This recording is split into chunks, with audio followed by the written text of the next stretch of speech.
민수야. 그의 목소리는 바람에 실려 흩어졌습니다. 아빠가 또 왔다. 묘비에는 사랑하는 아들 박민수라고 새겨져 있었습니다. 30살에 교통사고로 세상을 떠난 아들이었습니다. 박 회장은 가져온 국화꽃을 묘비 앞에 놓았습니다. 하얀 꽃잎에 빗물이 맺혔습니다. 그때였습니다. 여긴 우리 아빠 무덤인데요. 안녕하세요. 오늘도 인생일기에 찾아와 주신 여러분 감사합니다. 사연 시작 전에 구독, 좋아요는 사랑입니다. 맑은 목소리가 들렸습니다. 박 회장은 깜짝 놀라 고개를 돌렸습니다. 12살쯤 되어 보이는 소년이 서 있었습니다. 낡은 운동화를 신고 구멍 난 점퍼를 입은 채였습니다. 비에 젖은 머리카락이 이마에 붙어 있었습니다. 할아버지는 누구세요? 소년이 물었습니다. 박 회장은 우산을 떨어뜨릴 뻔했습니다. 손이 떨렸습니다. 소년의 얼굴이 너무나 익숙했기 때문입니다. 6년 전 세상을 떠난 아들 민수와 똑같았습니다. 같은 눈매, 같은 코, 심지어 미소 짓는 방식까지 닮아 있었습니다. 너는 누구냐? 박 회장의 목소리가 갈라졌습니다. 저는 박준호예요. 아빠가 여기 계세요. 준호는 묘비 앞에 무릎을 꿇었습니다. 작은 손으로 묘비를 쓰다듬었습니다. 그 모습이 애틋했습니다. 소년의 눈에는 그리움이 가득했습니다. 박 회장의 심장이 크게 요동쳤습니다. 박준호, 박씨 성을 가진 아이였습니다. 이 아이가 자신의 손자일 수 있다는 생각에 머리가 하얘졌습니다. 엄마는 어디 있니? 일하러 가셨어요. 식당에서 설거지 하세요. 준호는 담담하게 대답했습니다. 저는 아빠 보고 싶어서 혼자 왔어요. 그 말에 박 회장은 가슴이 미어지는 것을 느꼈습니다. 6년 동안 매주 이곳을 찾았습니다. 하지만 이런 아이의 존재는 전혀 몰랐습니다. 민수에게 아들이 있었다니. 그것도 자신이 반대했던 여자와의 사이에서 말입니다. 할아버지, 우리 아빠 어떤 분이었는지 아세요? 준호가 물었습니다. 저는 아빠 기억이 별로 없어요. 간절한 눈빛이었습니다. 박 회장은 그 눈동자 속에서 아들의 모습을 보았습니다. 죽은 민수가 살아 돌아온 것 같았습니다. 그래. 내 아버지는 박 회장은 말을 잇지 못했습니다. 목이 메었습니다. 6년 동안 쌓인 죄책감이 한꺼번에 밀려왔습니다. 13년 전 거부했던 사랑. 박 회장은 천천히 눈을 감았습니다. 13년 전이 떠올랐습니다. 그때 자신은 얼마나 완고하고 냉정했던가. 지금 생각하면 모든 것이 자신의 잘못이었습니다. 대학가의 작은 카페였습니다. 창가 자리에 22살의 박민수와 20살의 이지연이 앉아 있었습니다. 민수의 눈빛은 사랑으로 가득했습니다. 지연의 미소는 세상에서 가장 밝았습니다. 지연아, 아버지한테 우리 얘기해야겠어. 민수가 지연의 손을 꼭 잡으며 말했습니다. 그의 목소리에는 확신이 가득했습니다. 사랑만 있으면 모든 것이 가능할 것 같았습니다. 민수야, 아버지가 반대하시면 어떡해? 지연은 걱정스러웠습니다. 난 그냥 평범한 집딸인데. 괜찮아. 아버지도 널 보면 분명 좋아하실 거야. 민수는 자신 있게 웃었습니다. 그 무렵 지연의 집은 작은 반지하 원룸이었습니다. 택시 운전사인 아버지와 식당에서 설거지 일을 하는 어머니가 있었습니다. 가난했지만 따뜻한 가정이었습니다. 지연은 아르바이트를 하며 학비를 벌었습니다. 며칠 후 박 회장의 사무실이었습니다. 50층 빌딩 꼭대기에 위치한 회장실은 권위와 위압감으로 가득했습니다. 거대한 책상, 명품 소파, 벽면을 채운 상장들이 있었습니다. 아버지, 제가 사랑하는 사람이에요. 민수가 말했습니다. 이지연이라고 합니다. 박 회장은 지연을 위아래로 훑어보았습니다. 평범한 대학생 차림이었습니다. 화장기 없는 소박한 얼굴이었습니다. 긴장해서 떨리는 손이 보였습니다. 직업이 뭔가? 아직 학생입니다. 국문과 3학년이고요. 지연의 목소리가 작아졌습니다. 집안은? 아버지는 택시 운전사시고 어머니는 식당 일을 하십니다. 박 회장의 표정이 차갑게 굳어졌습니다. 민수야, 이 여자와는 당장 헤어져. 그의 목소리는 얼음처럼 차가웠습니다. 아버지, 왜 그러세요?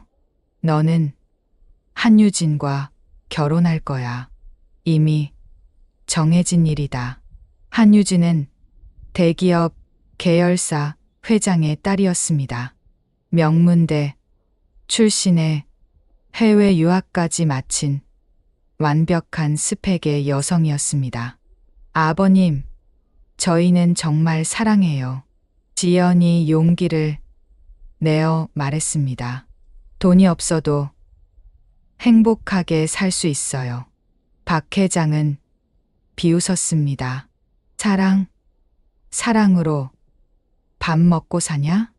그는 수표책을 꺼냈습니다. 1억을 주겠다. 민수와 헤어져라. 지연의 몸이 떨렸습니다. 돈으로 모든 걸 해결할 수 있다고 생각하세요? 그럼 5억은 어때?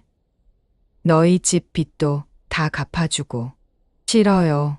저는 민수를 사랑해요. 돈 때문에 사랑을 팔지 않아요. 박 회장은 차갑게 말했습니다. 그럼 민수의 앞길을 망치겠다는 얘기구나. 이기적인 여자로군. 지연은 울먹이며 사무실을 나갔습니다.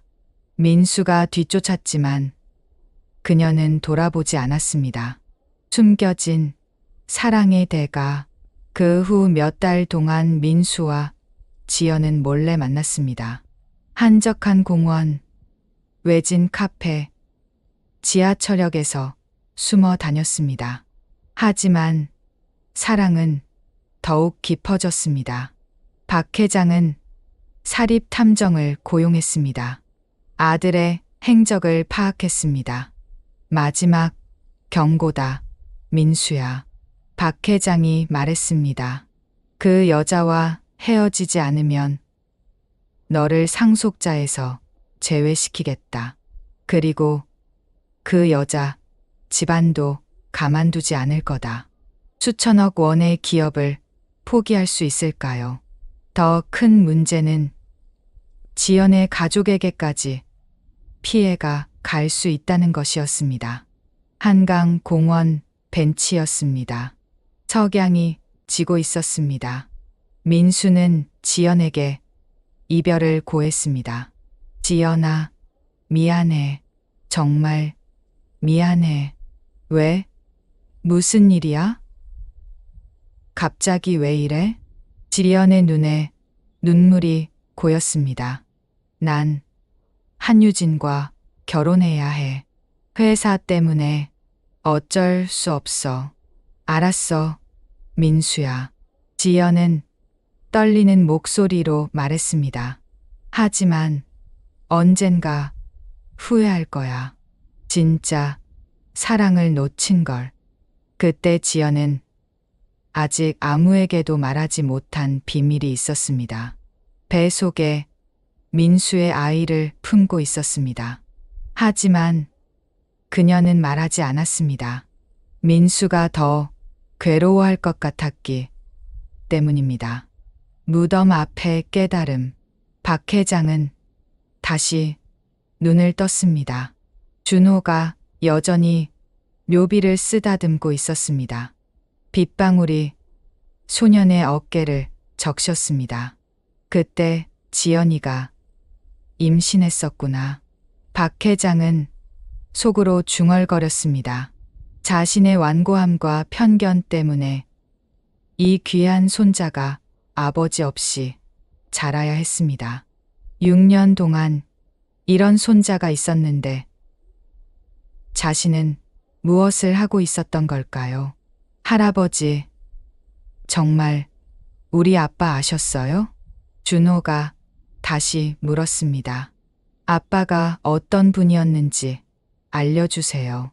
박 회장은 목이 메어 대답하기 어려웠습니다. 하지만 입을 열었습니다. 그래, 너의 아버지는 정말 좋은 사람이었단다. 준호의 눈이 반짝였습니다. 정말요? 더 말씀해 주세요. 내 아버지는 착하고 똑똑했어. 누구에게나 친절했지. 박 회장의 목소리가 떨렸습니다. 할아버지도 너처럼 아빠를 무척 사랑하셨나 봐요. 준호가 말했습니다.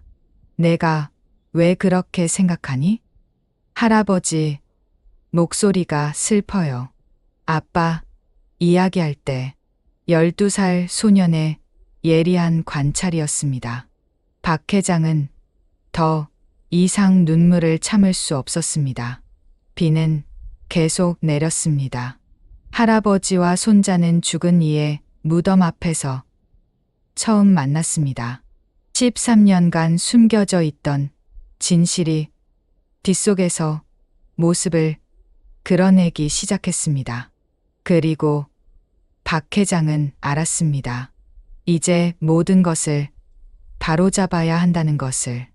너무 늦었지만 그래도 지금이라도 해야 한다는 것을. 준호야. 박 회장이 소년의 어깨에 손을 올렸습니다. 할아버지가 너희를 도와주고 싶구나. 준호는 고개를 갸웃거렸습니다. 처음 보는 할아버지였지만 이상하게 마음이 따뜻했습니다. 멀리서 천둥 소리가 들렸습니다. 빗줄기가 더 굵어졌습니다. 두 사람은 우산 하나를 함께 쓰며 무덤을 바라보았습니다. 새로운 이야기가 시작되고 있었습니다. 거부당한 선해. 다음 날 오후 3시, 박 회장은 지연이 일하는 식당 앞에 섰습니다.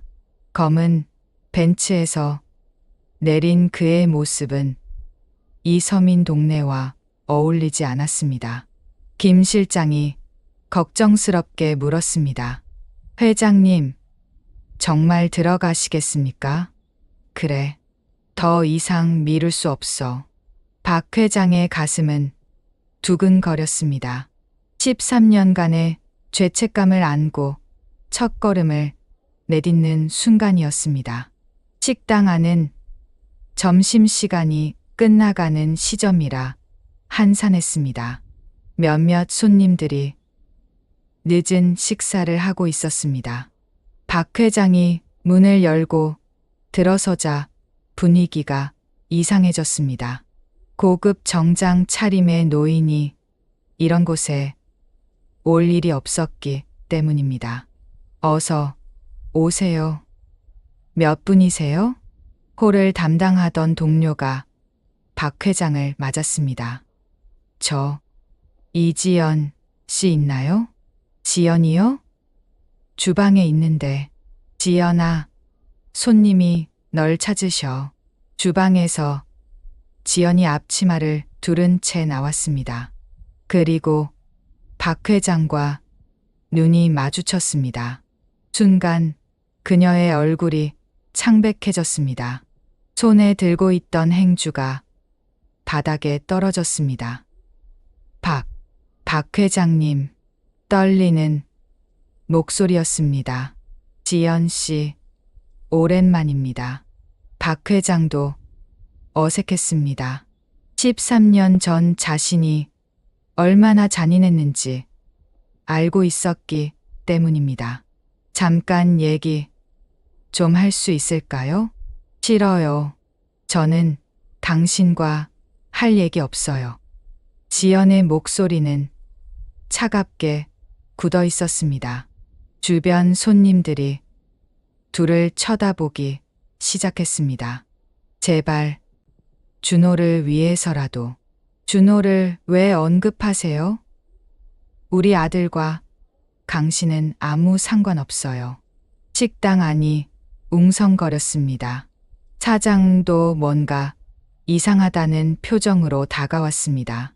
지연아, 무슨 일이야? 아무것도 아니에요. 지연은 당황했습니다. 직장에서 이런 일이 벌어지면 곤란했습니다. 5분만 시간을 내주세요. 정말 중요한 얘기가 있어요.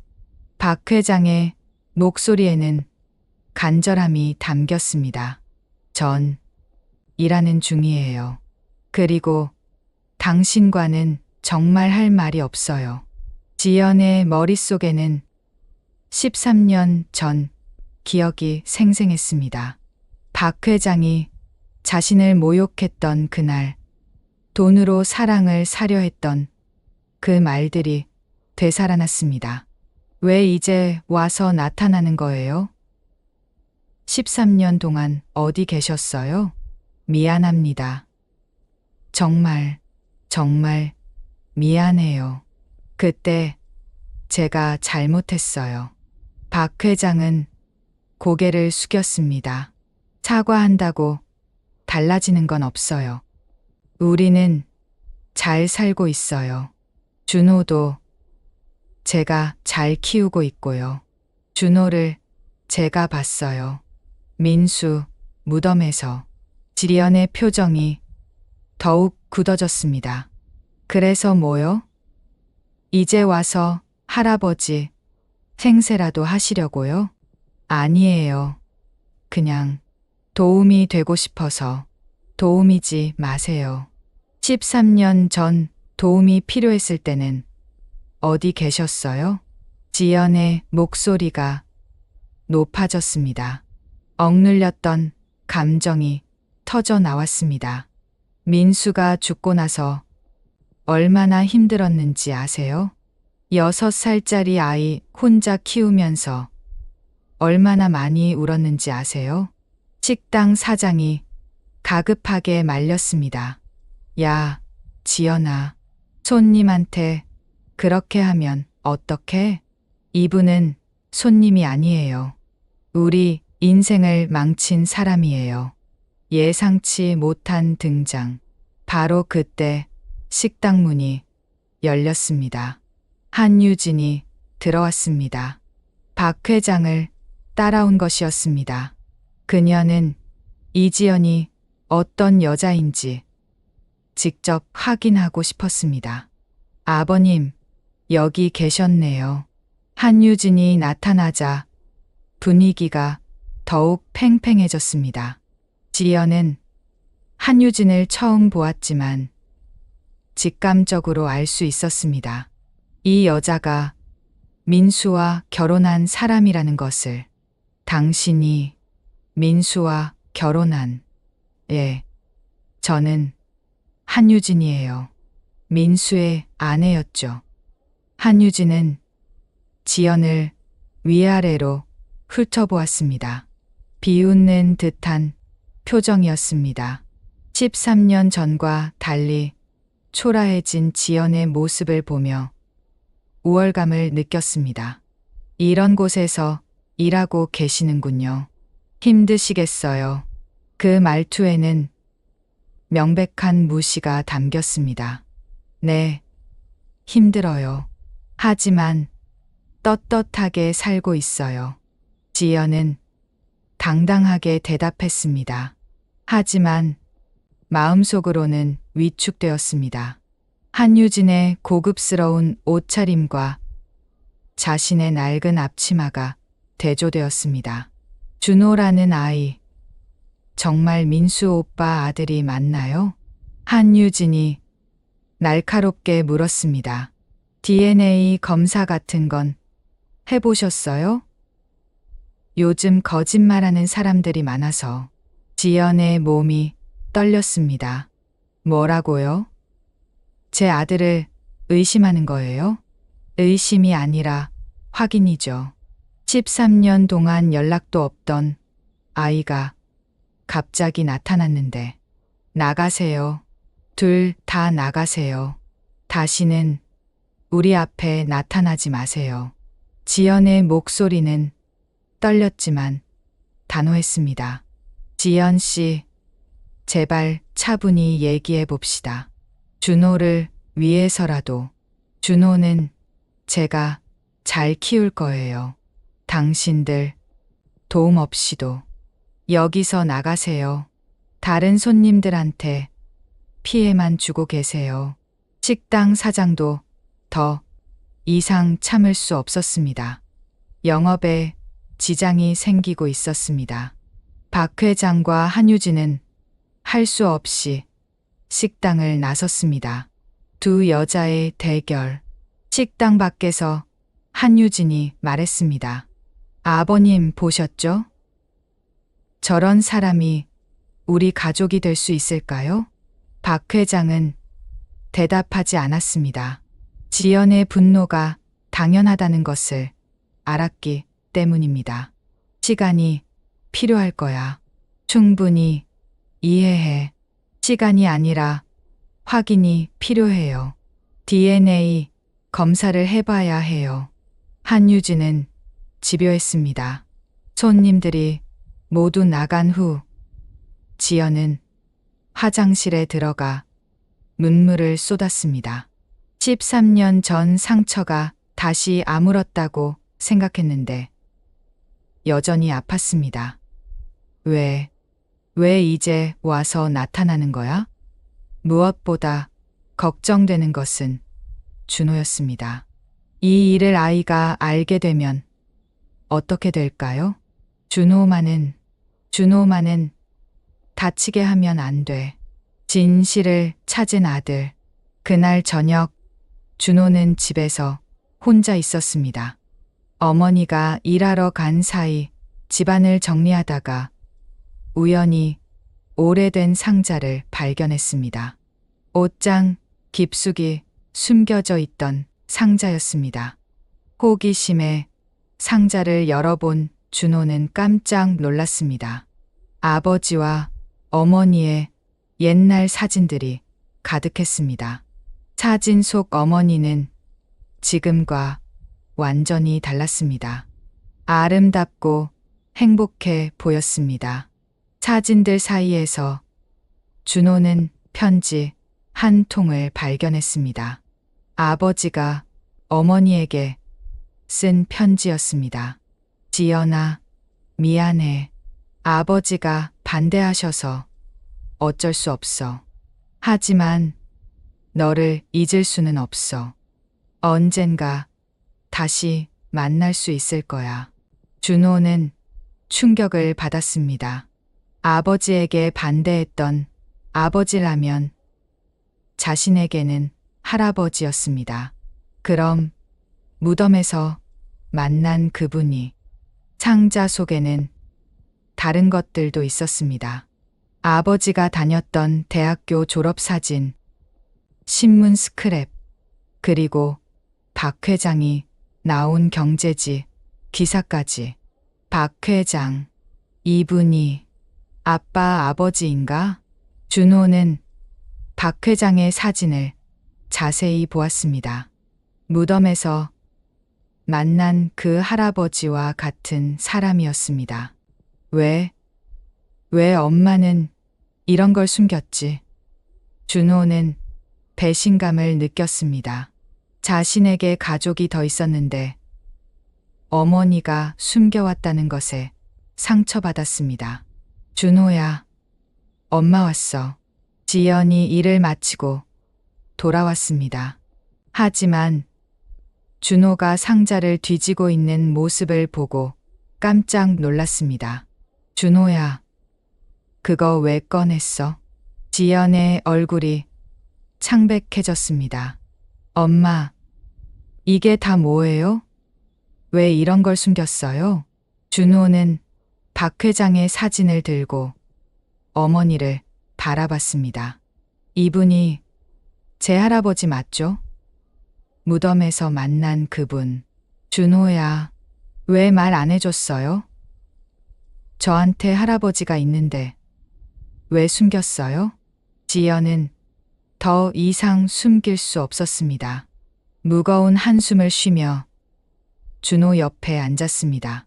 준호야, 엄마가 말 안 한다는 이유가 있어. 무슨 이유죠? 그분이 아빠와 엄마를 헤어지게 했어.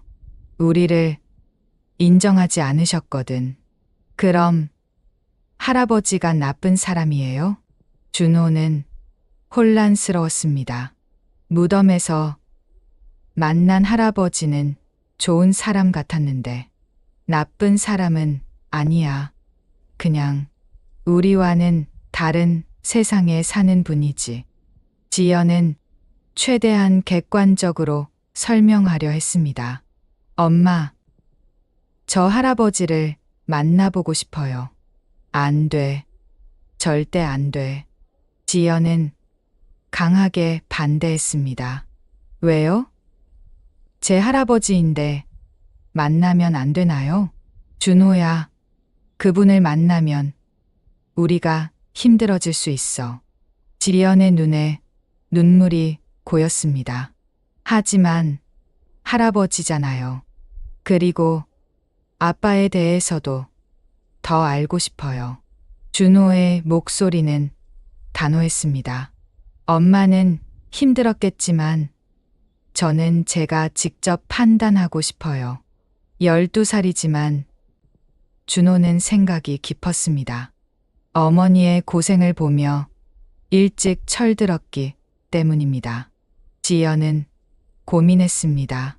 준호가 이미 진실을 알아버린 이상 막을 수도 없었습니다. 그럼 엄마가 함께 가줄게. 혼자 가면 안 돼. 정말요? 준호의 얼굴이 밝아졌습니다. 새로운 결심. 그날 밤 세 사람은 각자의 공간에서 잠들지 못했습니다. 준호는 할아버지를 만날 생각에 설레면서도 불안했습니다. 어머니를 힘들게 한 사람이라는데 과연 어떤 분일까요? 지연은 걱정이 앞섰습니다. 박 회장을 다시 만나야 한다는 것이, 그 세계에 다시 들어가야 한다는 것이 두려웠습니다. 박 회장은 손자와의 재회를 간절히 기다리고 있었습니다. 오늘의 실패로 좌절했지만 포기할 수 없었습니다. 내일 다시 시도해보자. 이번엔 다른 방법으로. 한유진은 자신만의 계획을 세우고 있었습니다. 박 회장이 지연 모자에게 마음을 주는 것을 막아야 했습니다. 자신과 시우의 자리를 지켜야 했습니다. DNA 검사를 해야 해. 그래야 확실해질 거야. 창밖으로 달빛이 스며들었습니다. 내일은 모든 것이 바뀔 수 있는 날이 될 것 같았습니다. 준호가 진실을 알게 되면서 이야기는 새로운 국면을 맞았습니다. 이제 세 사람은 피할 수 없는 만남을 앞두고 있었습니다. 저택으로의 초대. 다음 날 오후 지연은 준호와 함께 박 회장 저택을 찾았습니다. 거대한 철문 앞에서 그녀는 13년 전 기억을 떠올렸습니다. 그때의 굴욕과 상처가 되살아났습니다. 엄마, 정말 여기가 할아버지 집이에요? 준호는 저택의 규모에 압도되었습니다. 자신들이 살던 원룸과는 비교할 수 없었습니다. 그래, 들어가자. 지연의 목소리는 떨렸지만 결연했습니다. 준호를 위해서였습니다. 집사가 안내하자 박 회장이 현관까지 뛰어나왔습니다. 손자를 다시 본다는 기쁨에 눈물이 글썽였습니다. 준호야, 할아버지야. 박 회장은 무릎을 꿇고 준호와 눈높이를 맞췄습니다. 하지만 준호는 어색해하며 어머니 뒤로 숨었습니다. 지연 씨, 와줘서 고마워요. 정말 고맙습니다. 거실에는 한유진과 시우가 기다리고 있었습니다. 한유진의 얼굴은 차갑게 굳어져 있었습니다. 시우는 갑자기 나타난 형을 신기하게 바라봤습니다. 어서 오세요. 한유진의 인사는 형식적이었습니다. 속으로는 지연, 모자를 관찰하고 있었습니다. 저는 시우예요. 형이에요? 시우의 순진한 질문에 분위기가 더욱 어색해졌습니다. 지연 씨, 이제라도 우리가 가족이 되었으면 좋겠어요. 준호는 제 소중한 손자고 박 회장은 간절하게 말했습니다. 그냥 준호가 할아버지를 보고 싶어 해서 온 거예요. 다른 뜻은 없어요. 지연은 경계심을 늦추지 않았습니다. 한유진이 날카로운 질문을 던졌습니다. 그런데 정말 확실한 건가요? 준호가 민수 오빠의 친아들이라는 게. 지연의 표정이 굳어졌습니다. 무슨 의미인지 모르겠네요. DNA 검사라도 해보시는 게 어떨까요? 서로를 위해서 말이에요. 제 아들을 의심하는 거예요? 지연의 목소리가 높아졌습니다. 13년 전에도 그랬고 지금도 그래요. 화내지 마세요. 그냥 확실히 하자는 거예요. 요즘 친자 확인이 흔한 일이잖아요. 한유진은 침착하게 말했지만 속으로는 지연이 더 화내기를 바랐습니다. 아니면 혹시 확신이 서지 않으시나요? 유진아, 그만해. 박 회장이 말렸습니다. 준호는 분명 민수 아들이야. 아버님도 확실히 하시는 게 좋을 것 같아요. 법적으로도 중요한 문제니까요. 지연은 더 이상 참을 수 없었습니다. 13년간 억눌렸던 모든 것이 터져 나왔습니다. 좋아요. DNA 검사하시겠다고요?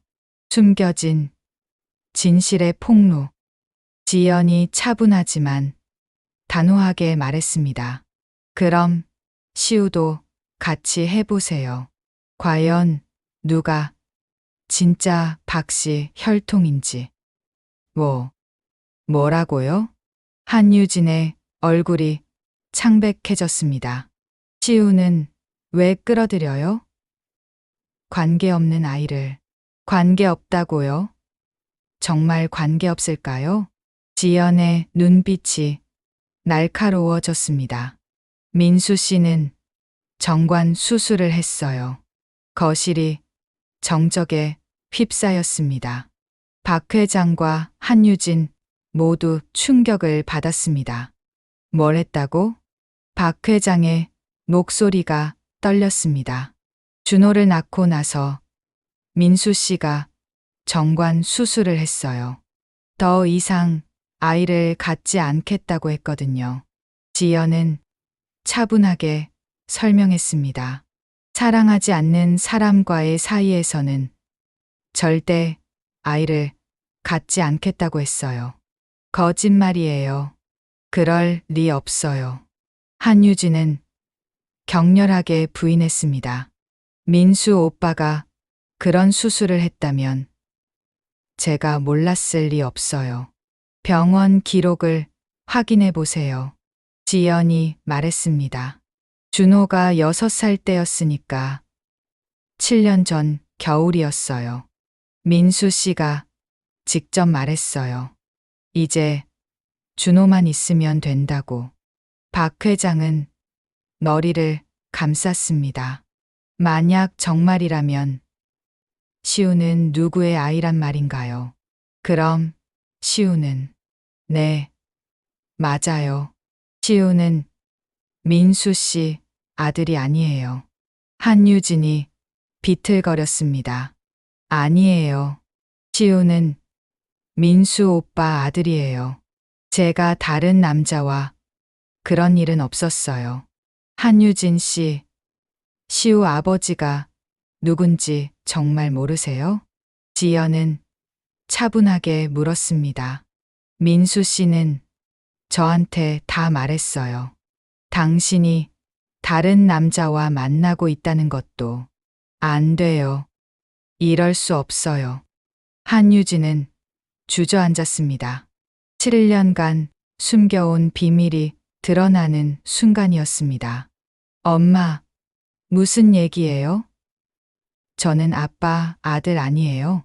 시우는 상황을 이해하지 못했지만 어른들의 분위기가 심상치 않다는 것은 알 수 있었습니다. 무너지는 가족.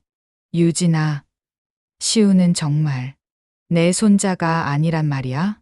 박 회장의 목소리는 차가웠습니다. 죄송해요, 아버님. 정말 몰랐어요. 민수 오빠가 수술했다는 건 한유진은 더 이상 숨길 수 없었습니다. 시우는 회사 부장과 회사 부장이라고. 박 회장은 분노했습니다. 그럼 지금까지 나를 완전히 속인 거구나. 7년 동안. 할아버지. 그럼 이제 저만 할아버지 손자인 거예요? 준호는 복잡한 상황을 완전히 이해하지 못했지만 자신이 유일한 손자라는 것은 알 수 있었습니다. 당장 이 집에서 나가. 너와 그 아이는 더 이상 내 가족이 아니야. 박 회장의 냉정한 말에 한유진은 절망했습니다. 아버님, 제발, 시우만은 나가. 한유진 모자가 떠난 후 거실에는 박 회장과 지연, 준호만 남았습니다. 어색하지만 진짜 가족이 된 순간이었습니다. 의료 기록의 확인. 그날 저녁 김 실장이 민수의 의료 기록을 가져왔습니다. 회장님, 확인했습니다. 7년 전 12월 박민수 씨의 정관 수술 기록이 있습니다. 박 회장은 서류를 받아들었습니다. 모든 것이 명확해졌습니다. 준호만이 유일한 진짜 손자였구나. 지연은 복잡한 심정이었습니다. 13년간의 원망이 한순간에 사라지지는 않았습니다. 하지만 준호를 위해서는 용서할 필요가 있었습니다. 지연 씨, 이제 우리가 진짜 가족이 될 수 있을까요?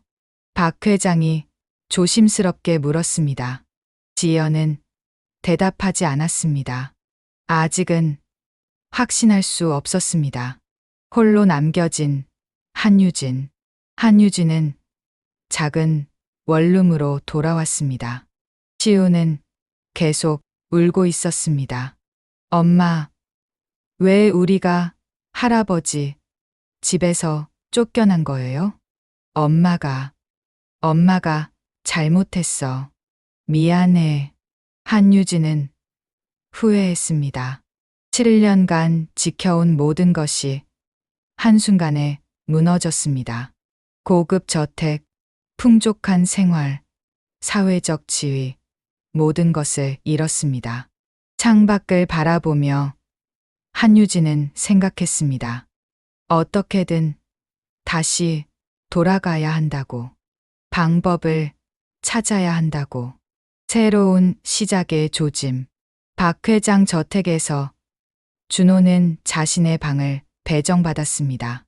넓고 깨끗한 방이었습니다. 엄마, 여기가 정말 제 방이에요? 그래, 이제 여기가 우리 집이야. 지연은 아직도 믿기지 않았습니다. 하지만 준호의 행복한 얼굴을 보니 마음이 조금 풀렸습니다. 엄마, 이제 할아버지랑 함께 살 수 있는 거죠? 그래. 지연은 창밖을 바라봤습니다. 13년 만에 찾아온 변화였습니다. 하지만 마음 한편에는 여전히 불안감이 남아 있었습니다. 과연 이것이 진짜 행복의 시작일까요? 아니면 또 다른 고통의 시작일까요? 박 회장은 서재에서 혼자 생각에 잠겼습니다. 손자를 찾았지만 지연의 마음을 얻는 것은 쉽지 않을 것 같았습니다. 13년의 상처는 너무 깊었습니다. 천천히 가자. 서두르지 말고. 밤이 깊어갔습니다. 세 사람은 각자의 공간에서 내일을 생각했습니다. 새로운 시작일 수도 있고 더 큰 시련의 시작일 수도 있었습니다. 하지만 한 가지는 분명했습니다. 이제 그들의 운명은 완전히 얽혀버렸다는 것. 더 이상 돌아갈 수 없는 지점을 넘어섰다는 것. 멀리서 빗소리가 들렸습니다. 저택의 창문을 적시는 빗방울은 마치 새로운 시작을 알리는 신호 같았습니다. 한 달이 흘렀습니다. 박 회장 저택의 아침 풍경은 완전히 달라져 있었습니다. 넓은 정원에서 준호가 축구공을 차며 뛰어다녔습니다. 13년간 원룸에서만 살던 아이에게는 꿈만 같았습니다. 준호야, 아침 먹어야지. 지연이 테라스에서 아들을 불렀습니다. 그녀의 목소리에는 여유가 느껴졌습니다. 더 이상 새벽부터 밤늦게까지 일하지 않아도 되었습니다. 박 회장은 매일 아침 준호와 함께 산책하는 것이 일과가 되었습니다. 손자와 보내는 시간이 인생에서 가장 소중했습니다.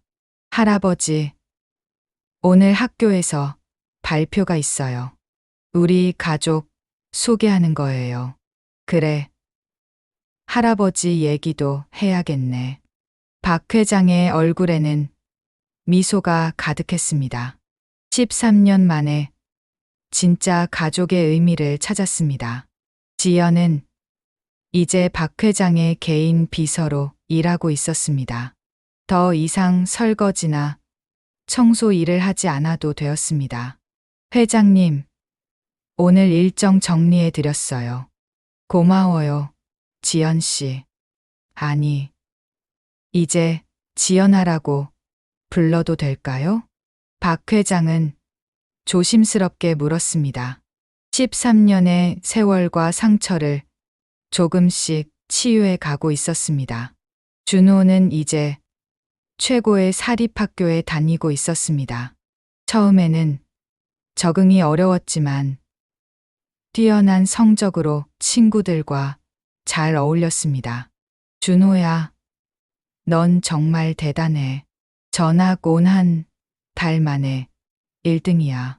고마워, 친구들아.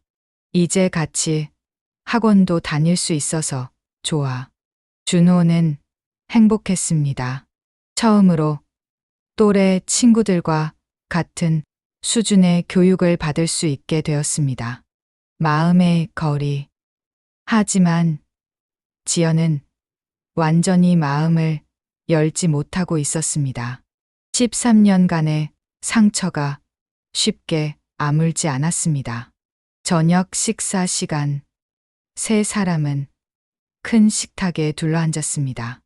박 회장이 준호에게 반찬을 집어주었습니다. 많이 먹어야 크지. 네, 할아버지. 준호는 밝게 웃었습니다. 하지만 지연의 표정은 여전히 굳어 있었습니다. 지연아, 괜찮아? 박 회장이 걱정스럽게 물었습니다. 네, 괜찮아요. 짧은 대답이었습니다. 지연은 여전히 박 회장을 회장님이라고 부르고 싶어 했습니다. 가족이라는 호칭이 아직은 어색했습니다. 준호는 어머니의 마음을 알고 있었습니다. 밤마다 어머니가 혼자 우는 소리를 들었습니다. 행복해 보이려 애쓰지만 마음 깊은 곳에는 여전히 상처가 남아 있었습니다. 엄마, 정말 괜찮아요? 준호가 조심스럽게 물었습니다. 그래, 괜찮아. 걱정 마. 지연은 아들에게 웃어 보였습니다.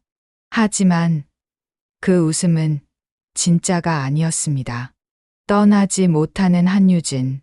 한편 한유진은 작은 원룸에서 시우와 함께 힘겹게 살고 있었습니다.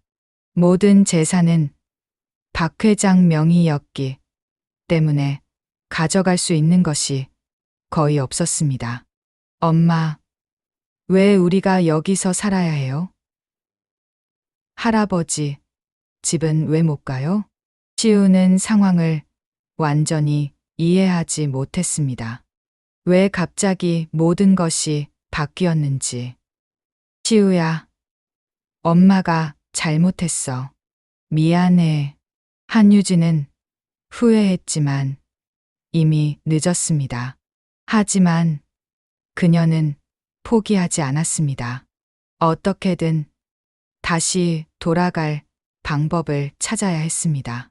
7년간 누렸던 풍족한 생활을 잊을 수 없었습니다.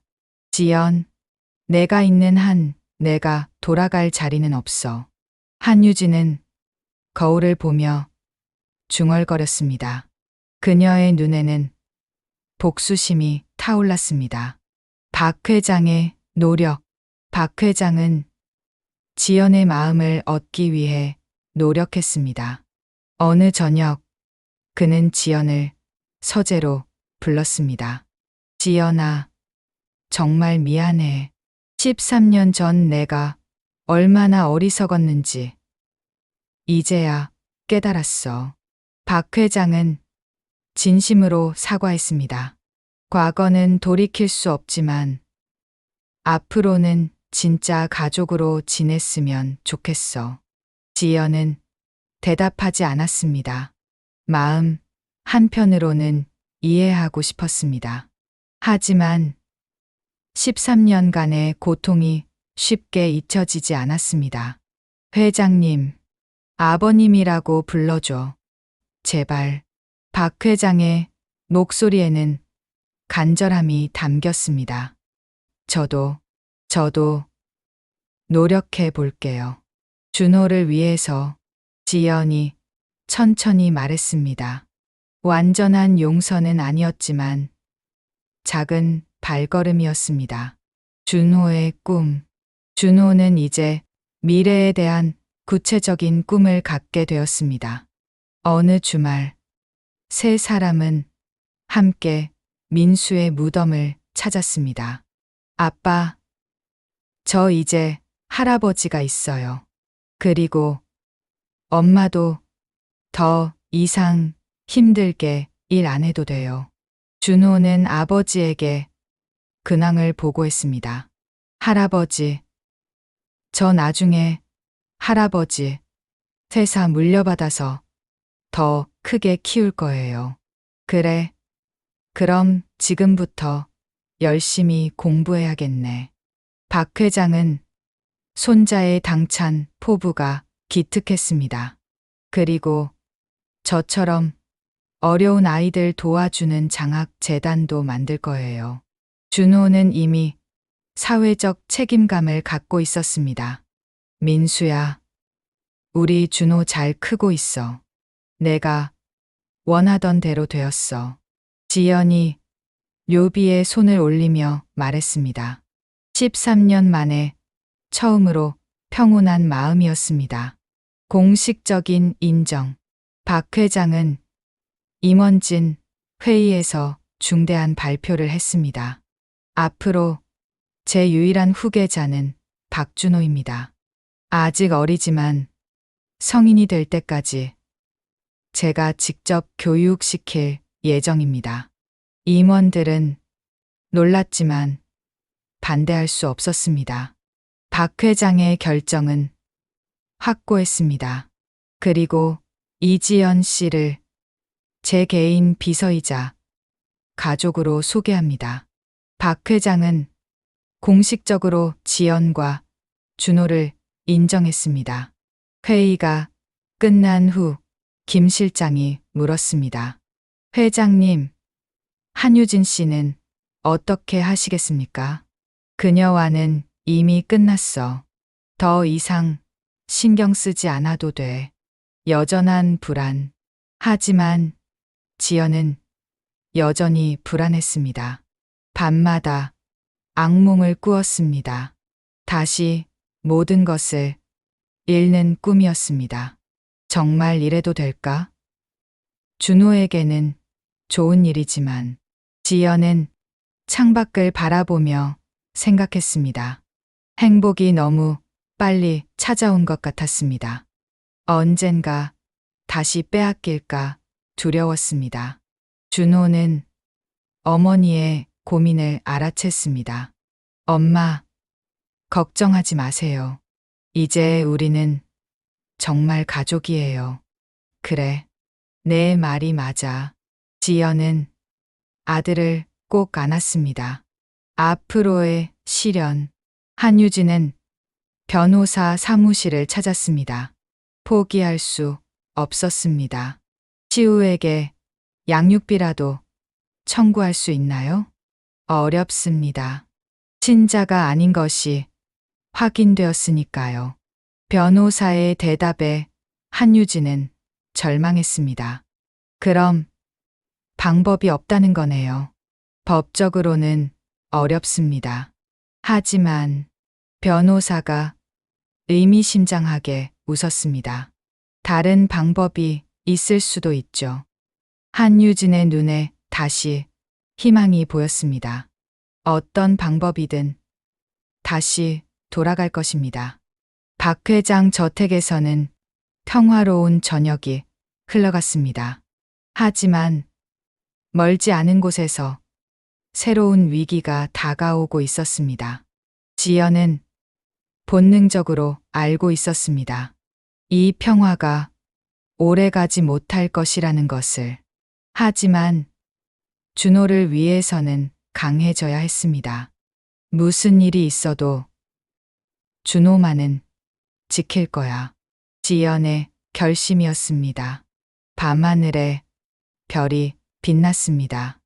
내일은 어떤 일이 기다리고 있을까요? 마지막 시련. 3개월이 흘렀습니다. 겨울이 다가오고 있었습니다.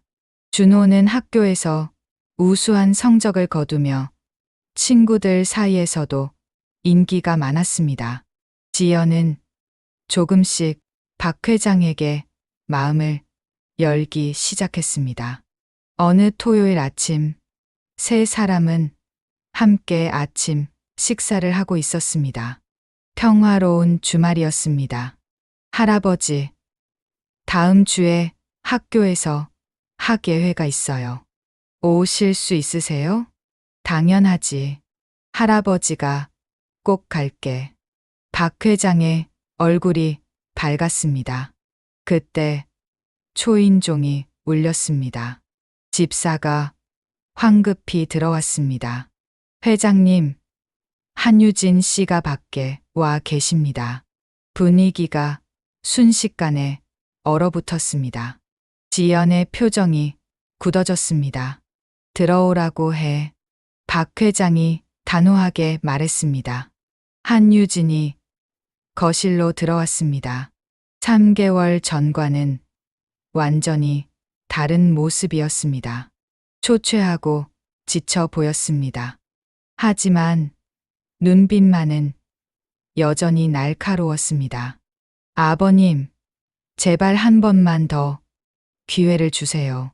한유진이 무릎을 꿇었습니다. 유진 씨, 우리는 이미 끝났어요. 더 이상 할 말이 없습니다. 아버님, 시우만이라도. 시우는 아무 잘못이 없어요. 지연이 조용히 말했습니다. 회장님, 저는 괜찮아요. 듣고 싶은 말이 있으시면 들어보세요. 박 회장은 잠시 고민하다가 고개를 끄덕였습니다. 용서의 시작. 유진 씨, 무슨 말을 하고 싶은 건가요? 제가 정말 잘못했어요. 7년간 거짓말을 한 것, 아버님을 속인 것, 모두 제 잘못이에요. 한유진의 목소리는 떨렸습니다. 하지만 시우는 아무것도 몰라요. 그 아이에게만은 할아버지가 필요해요. 준호가 조심스럽게 말했습니다. 할아버지, 시우는 제 동생이에요. 피가 안 섞여도 동생이에요. 박 회장은 손자의 말에 놀랐습니다. 준호야, 할아버지, 제가 학교에서 배웠어요. 가족은 피보다 마음이래요. 준호의 순수한 말에 모두가 침묵했습니다. 지연이 천천히 입을 열었습니다. 저도 한유진 씨가 얼마나 힘들지 알아요. 저도 겪어봤으니까요. 지연 씨. 한유진이 놀란 표정으로 지연을 바라봤습니다. 13년 전 저도 똑같았어요. 아무것도 가진 게 없이 아이를 키워야 했죠. 그 고통이 얼마나 큰지 알아요. 지연의 목소리는 차분했지만 진심이 담겨 있었습니다. 하지만 저는 포기하지 않았어요. 준호를 위해서요. 저도 포기하고 싶지 않아요. 시우 때문에. 한유진이 울먹였습니다. 박 회장이 긴 한숨을 쉬었습니다. 유진 씨, 나는 당신을 용서할 수 없어요. 하지만 그는 준호를 바라봤습니다. 이 아이가 시우를 동생이라고 부른다면 나도 생각해 볼게요. 진정한 화해. 하지만 조건이 있어요. 박 회장이 말했습니다. 시우에게 진실을 말해야 해요. 그리고 다시는 거짓말을 하지 마세요. 알겠습니다. 약속할게요. 한유진이 고개를 숙였습니다. 그리고 당신은 독립해야 해요. 더 이상 내 재산에 의지하지 마세요. 직접 일해서 시우를 키우세요. 네, 그렇게 하겠습니다. 대신 시우의 교육비는 내가 지원하겠어요. 준호의 동생이라면 당연한 일이니까요. 준호가 환하게 웃었습니다. 할아버지, 감사해요. 지연도 박 회장을 바라보며 조용히 미소 지었습니다. 이제야 그의 진심을 느낄 수 있었습니다. 새로운 관계. 한 달 후, 토요일 오후였습니다. 박 회장의 저택 정원에서 준호와 시우가 함께 축구를 하고 있었습니다. 형, 패스. 그래. 두 아이의 웃음소리가 정원에 울려 퍼졌습니다. 지연과 한유진은 테라스에서 차를 마시며 아이들을 지켜보고 있었습니다. 어색했지만 평화로운 시간이었습니다. 지연 씨, 정말 고마워요. 한유진이 조심스럽게 말했습니다. 저 같은 사람을 이해해 주셔서. 저도 13년을 혼자 살았어요.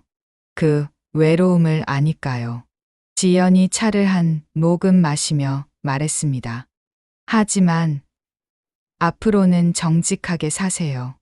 아이들을 위해서라도요. 네, 약속할게요. 박 회장이 테라스로 나왔습니다. 그는 두 여자를 번갈아 보며 말했습니다. 이제 정말 가족 같네요. 민수의 무덤에서 여름이 왔습니다. 박 회장, 지연, 준호, 그리고 한유진과 시우까지 5명이 함께 민수의 무덤을 찾았습니다. 1년 전 빗속에서 박 회장과 준호가 처음 만난 그곳이었습니다. 민수야, 아빠가 이제야 제대로 된 가족을 만들었어. 박 회장이 묘비에 손을 올리며 말했습니다. 내가 사랑했던 지연이와 준호를 잘 돌보고 있어. 걱정 마. 지연도 무릎을 꿇고 앉았습니다. 민수야, 우리 준호 정말 잘 크고 있어. 내가 자랑스러워 할 거야. 준호가 동생 시우의 손을 잡고 말했습니다. 아빠, 저한테 동생도 생겼어요. 시우라고 해요. 시우도 조심스럽게 인사했습니다. 안녕하세요, 아저씨. 저는 시우예요. 한유진은 조금 떨어져서 그 모습을 지켜봤습니다. 눈물이 흘렀지만 닦지 않았습니다. 민수 오빠, 미안해요. 그리고 고마워요. 1년 후, 준호는 14살이 되었습니다. 학교에서 전교 회장으로 선출되었습니다. 박 회장은 건강을 회복하여 여전히 회사를 경영하고 있었습니다. 지연은 이제 박 회장을 자연스럽게 아버님이라고 불렀습니다. 13년간의 상처는 완전히 치유되지는 않았지만 많이 아물었습니다. 한유진은 작은 카페를 열어 열심히 일하고 있었습니다. 시우는 준호와 같은 학교에 다니며 성을 따랐습니다. 겨울이 다시 찾아왔습니다. 박 회장과 준호는 1년 전처럼 토요일 오후에 민수의 무덤을 찾았습니다. 할아버지, 제가 처음 여기서 할아버지를 만난 게 언제였죠? 1년 반 전이었지. 비 오던 날이었어. 그때 제가 여긴 우리 아빠 무덤인데요 라고 했죠. 준호가 웃으며 말했습니다. 그래. 그때 할아버지는 정말 놀랐단다. 박 회장도 따뜻하게 웃었습니다. 할아버지, 그때 만나지 못했다면 어땠을까요? 할아버지는 아마 계속 외로웠을 거야. 너희를 몰랐을 테니까. 저도 할아버지를 만나서 정말 좋아요. 준호가 박 회장의 손을 잡았습니다. 진정한 가족. 저녁 식사 시간. 박 회장 저택의 큰 식탁에 6명이 둘러앉았습니다. 박 회장, 지연, 준호, 그리고 가끔 방문하는 한유진과 시우, 그리고 김 실장까지. 할아버지, 저 내년에 고등학교 가면 경영학을 공부하고 싶어요. 그래. 좋은 생각이야. 할아버지가 직접 가르쳐 줄게. 저도 형처럼 공부 열심히 할 거예요. 시우가 손을 번쩍 들며 말했습니다.